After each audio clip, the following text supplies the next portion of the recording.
Stellar Blade is going to change the world. And I know that sounds like hyperbole, but I'm only half joking, okay? Let me explain why I say this.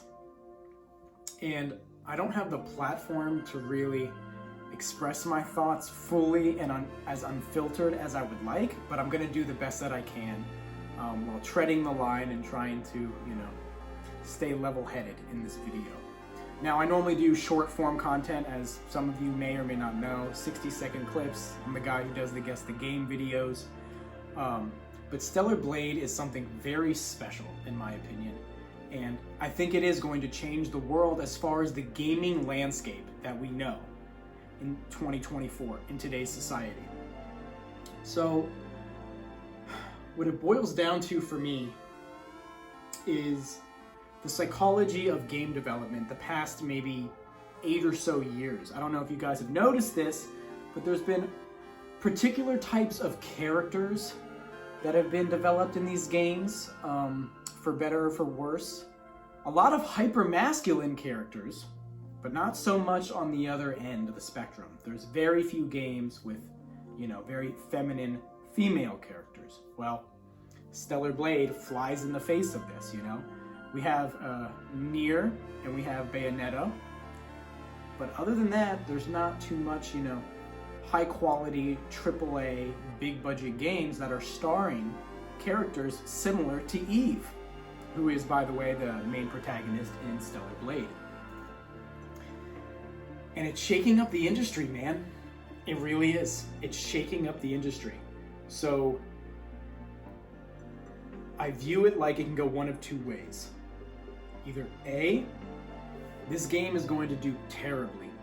It's going to be mediocre combat, story, music, gameplay, exploration. Everything about the game is just going to be okay or bad. And if that occurs, the narrative is going to turn straight to Eve and the developers on how they focused so much of their time on the character Eve and her assets, okay? And it's been proven already how much development time has gone into Eve. The developer was asked about her hair, specifically her long hair, and how difficult that is to code. Now, for those of you that don't know, hair in video games is literally like one of the most difficult things to make because of all the physics that's involved, the different strands of hair, clips into objects and other characters. It's just a nightmare. So as you can see, what do most game developers do? They choose to have very short hair with their characters in video games. And you can see this across pretty much every style in gaming. I actually made a video on that like years ago about Zelda in Tears of the Kingdom, how I think that Nintendo copped out making Zelda have short hair in that game. I think it looks awful. I think she looks much better in Breath of the Wild. Well, they talked about Eve's hair, and guess how long it took them to create Eve's hair? They said if they cut her hair, and made it short, they probably could have shaved a year of development time off the game. Is that true or not true? A little exaggerated? It doesn't matter. The point is, they spent a lot of time on Eve's hair, which is a very feminine feature of hers.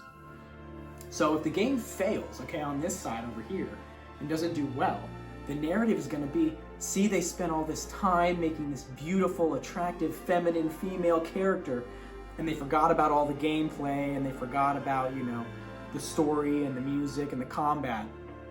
So it's gonna put the narrative on its bad to have, attractive female, feminine characters in video games, and we should go towards the, androgynous, hard to define, basic looking, just like square box characters, and then you can focus more on the gameplay and you can focus more on the rest of the quality of the product.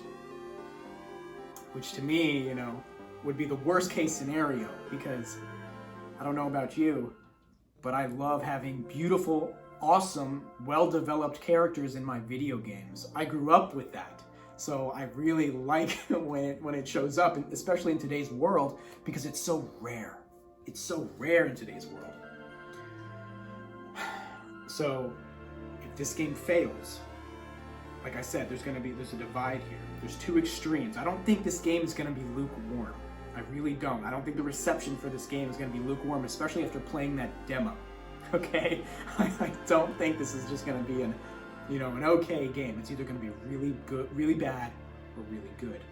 So on the one end here, we have the reality where the game fails. And the story and the narrative going forward with game development as a whole will be to have ugly characters, non-attractive characters, non-feminine characters in the video games. And I'm dreading that reality. I hope that doesn't occur. The other end of the spectrum, over here. What if the game succeeds? What if the game is better than everyone expects it to be? What if it sells more than the sales expectations? What if it plays better and has better music and combat and gameplay and story and character development? Eve's character arc, she's not just a bland character, with a nice costume. She actually learns and develops a personality and has a great character arc, the heroic story, right? The hero's journey. What if there's something there, some substance to this product? That's the other reality. And if that happens, and that's the one I'm betting on and hoping and praying will happen, I hope that there's going to be a positive outcome here. That other developers will look at Shift Up, the company that made Project Eve, Stellar Blade. Sorry, it was called Project Eve when it was first announced for like 2 years. It got announced, I believe, in September of 2021. I don't think I'll ever forget it. I was at the beach with my friend, and we were watching, I think it was a Sony State of Play on like the phone, like casted. I had the phone, and it was like casted to the TV in some way. I don't know, like an HDMI. It was weird. It was a weird setup we had because we really didn't have internet. But I wanted to watch the State of Play, and I figured out a way to jerry-rig it to get it to work. And I remember seeing Project Eve on there, man, and this beautiful girl with these curves in the green suit. And I was just enthralled, man. I fell in love immediately. Not just because of how beautiful her character was, but because the game itself looked amazing. It looked great. So it's called Project Eve. So yeah, then it became Stellar Blade, I think in 2023 or 2022, I forget, later. Either a year or 2 years later, it became Stellar Blade. So if the game succeeds, I think it's going to show other developers that it's okay. It's okay to make attractive, feminine, female characters and protagonists in your video games. Not only is it okay, it's wanted, it's desired. And if that happens, I think the pendulum, we're on this pendulum of game development, right? Where we kind of used to be in the middle, where you would get some, non-attractive characters and some attractive characters, but the point is they were all good characters, right? This was like in the early 2000s and the late 2000s, and a little bit into the like 2010s. But the pendulum has shifted. It has swung way too far to one side, where now almost everywhere you go, you still have some pretty cool and badass male characters, but the females are just, I'm trying not to, go off and shred, but they're just not good. Not only are they not attractive, but they're not well written. They're just boring and bland. So I'm hoping that the pendulum will start to swing back to the right side, and then maybe end up back in the middle. So if Stellar Blade does well and succeeds, I'm hoping and praying that it will change the world of game development, and people will start to see, okay, yeah, we can have both. You can have both types of characters. You can have the ones that are not attractive and the ones that are attractive, both male and female.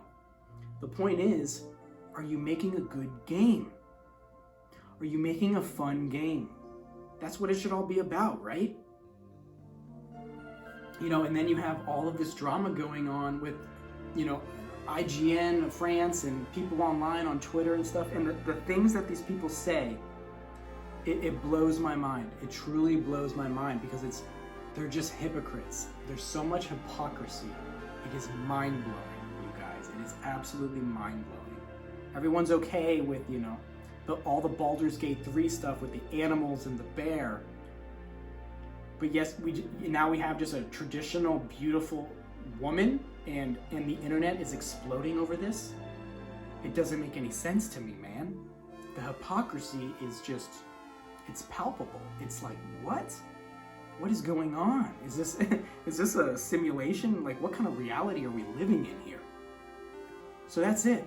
I don't do scripts on my videos, you know? I just had these thoughts in my head and in my heart, and I wanted to get them out to you guys. So I hope you enjoyed. If you stayed this long, I really appreciate you.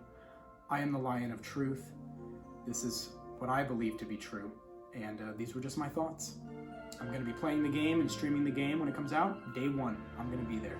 And I hope the game is anywhere near as good as the demo that I played, because that demo was exceptional. Alright guys, for better or for worse, April 26th, man, I think this game is going to change the world.